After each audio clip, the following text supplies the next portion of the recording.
আসসালামু আলাইকুম। আপনাকে কিছু অবাক করা তথ্য দিই, আপনি তো অবাকই হবেন। আমরা সচরাচর গরু, ছাগল বা বাছুরের পাতলা পায়খানা হলে স্লাইন খাওয়াই। এই স্লাইন খাওয়িয়ে যে গরু ছাগল মারা যেতে পারে এটা আমরা কি জানি? অর্থাৎ আপনার গরু, ছাগল বা বাছুর বা মহিষ পাতলা পায়খানা হয়েছে,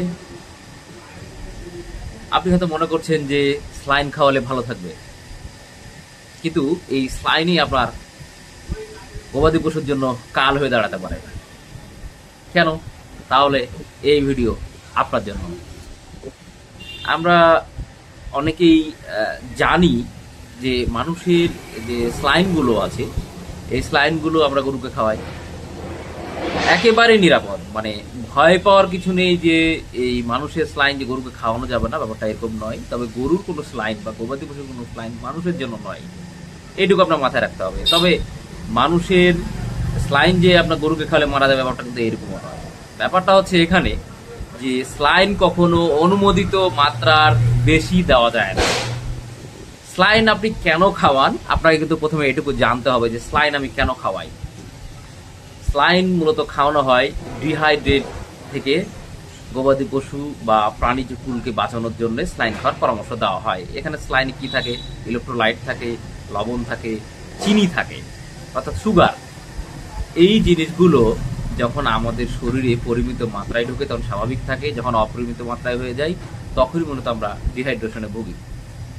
উদাহরণ হিসেবে আপনাকে বলা যায় যে আমাদের এখন শরীর স্বাভাবিক আছে, আমাদের কোনো সমস্যা নেই, কিন্তু আমরা যদি পাতলা পায়খানার মতো সমস্যায় ভুগি, অর্থাৎ ডায়রিয়া হোক, কলেরা হোক, প্রচুর পরিমাণে পানি চলে যায়, ইলেকট্রোলাইট যায়, লবণ যায়, সুগার যায়, এগুলো ইমব্যালেন্স হয়ে যায় শরীরে। প্রাণীর পশু প্রাণীর ক্ষেত্রেও একই। এক্ষেত্রে আপনার পশু প্রাণীকে ডিহাইড্রেশন থেকে বাঁচানোর জন্যে আমরা সাধারণত স্লাইন দেই। এখন স্লাইনের গায়ে যা লেখা থাকে আমরা সেটুকু হয়তো স্মরণ করি না, দেখি না, খেয়াল করি না, লক্ষ্য করি না, অথবা লক্ষ্য করি, খেয়াল করি, কিন্তু একটা গোড়ামি ভাব যে গরুকে খাওয়ালে বা আমার এটাকে খাওয়ালে হয়তো ভালো হবে। এক্ষেত্রে আমরা যে ভুলটা সচরাচর করে থাকি সেটা হচ্ছে যে একটা স্লাইনের গায়ে লেখা আছে পরিমিত মাত্রা 1 গ্রাম 1 লিটার। এক্ষেত্রে সেই প্যাকেটে হয়তো 20 গ্রাম আছে অথবা 1 কেজি আছে। আমি ধরে নিলাম ছোট প্যাকেটটা নিয়েছেন 20 গ্রাম, অর্থাৎ এখানে 20 লিটার পানিতে হবে। কিন্তু আপনার বাছুর 1 লিটার পানি খায় বা তার থেকে কম খায়, কিন্তু পায়খানা করতেছে অনেক বেশি। আপনি ওষুধ খাওয়াতে পারছেন না, স্লাইন খাওয়াতে পারছেন না। আপনি এবার মনে করছেন তাহলে একটু ওই স্লাইনটা একটু পানিতে, মানে এতটুকু পানিতে এতটুকু স্লাইন গুলে মুখে ঢুকিয়ে দিলেন, আপনার গরু মারা যেতে পারে, আপনার বাছুর মারা যেতে পারে। নিশ্চিত থাকেন যে আপনার গরু মারা যেতে পারে।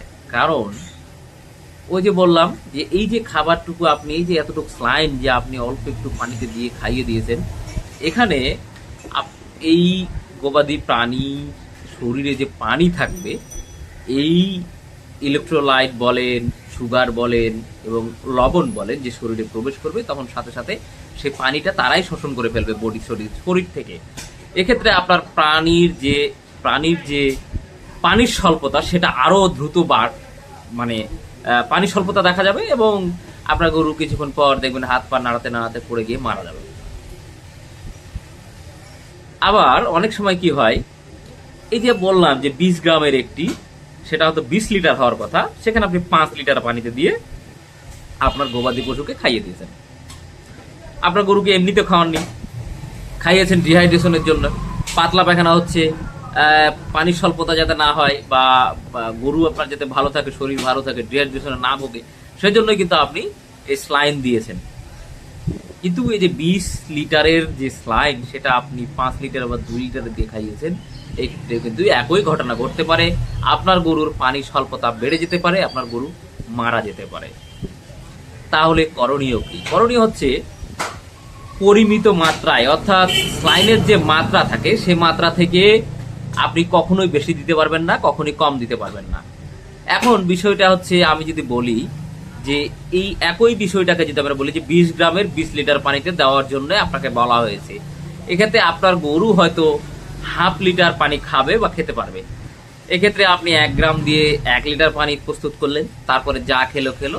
অন্য গরুকে আপনি যদি পরিমিত মাত্রায় দেন, ভালো সুস্থ গরুকেও কিন্তু এই স্লাইন খাওয়ানো যায়, এক্ষেত্রে কোনো ক্ষতি নাই, বরং উপকার আছে সুস্থ গরুর ক্ষেত্রে। এবং সেটা ডায়রিয়া হলে তো কোনো কথাই নেই, পরিমিত মাত্রায় দিলে যত বেশি খাবে সে তত ভালো থাকবে।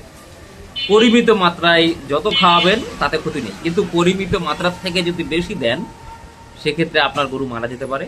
কম দিলে পর্যাপ্ত হলো না বিষয়টি, অর্থাৎ আপনার যে স্লাইনের উদ্দেশ্য সেটা পূর্ণ হলো না। এক্ষেত্রে তাহলে আপনাকে নিশ্চিত করতে হবে যাতে কোনোভাবেই আমরা স্লাইন পরিমিত মাত্রার এদিক ওদিক করব। আপনি যদি কমিয়ে দেন তবুও কাজ হবে না, যদি আপনি বাড়িয়ে দেন এক্ষেত্রে আপনার গরু বা গবাদি পশু মারা যেতে পারে। ছোট্ট একটা বিষয়, কোন রকম কীটনাশক বিষ কোনো কিছু না। আপনি হয়তো মনে করছেন না পানিটা খারাপ, না পানিটাও ভালো, একেবারেই ফ্রেশ পানি, কিন্তু আপনার গবাদি পশু মারা যেতে পারে। এই ছোট্ট বিষয়টা অনুসরণ করুন, অন্তত স্লাইন খাইয়ে আপনার গরু মারা যাবে না। বিশ্বাস হয় না? আমার কথা বিশ্বাস না হলে একজন ভেটেরিনারি সার্জনের কাছে গিয়ে বলুন যে আসলে স্লাইন খাইয়ে কি গরু মারা যায়? উনি উত্তর দিবে, হ্যাঁ ভাই মারা যায়, পরিমিত মাত্রার থেকে বেশি পরিমাণে দিলে ডিহাইড্রেশনে আক্রান্ত হয়ে গরু মারা যেতে পারে। ডিহাইড্রেশন বলতে পানির স্বল্পতা, পানি দিয়েই খাওয়াচ্ছেন অথচ পানির স্বল্পতা হবে। অর্থাৎ আমাদের স্লাইনের যে উপাদানগুলো আছে এগুলো পানি শোষণ করে বা পানি শরীরে ধরে রাখে। এক্ষেত্রে আপনার গরুর শরীরে পর্যাপ্ত পানি নেই, পায়খানার সাথে নেমে যাচ্ছে, আর আপনি পানি কমিয়ে ওষুধ বাড়িয়ে অর্থাৎ স্লাইন বাড়িয়ে খাওয়াচ্ছেন, এক্ষেত্রে পানির স্বল্পতা দেখা দিবে, আপনার গবাদি পশু মারা যাবে। সহজ বিষয়। শুধু গবাদি পশু নয়, আপনার নিজেরাও যখন আমরা স্লাইন খাই সতর্কভাবে খাবো, যেন কখনোই ওভারডোজে না খাই, না হলে আপনার বা আমার ছোট্ট সোনামণির ক্ষেত্রেও এমনটা হতে পারে। ধন্যবাদ। আপনার গবাদি পশুর এই ছোট ছোট টিপসগুলো নিতে বা জানতে পেজের সাথে থাকুন। পেজ, ইউটিউব চ্যানেল কৃষিপণ্য উৎপাদন ও বিপণন। আসসালামু আলাইকুম।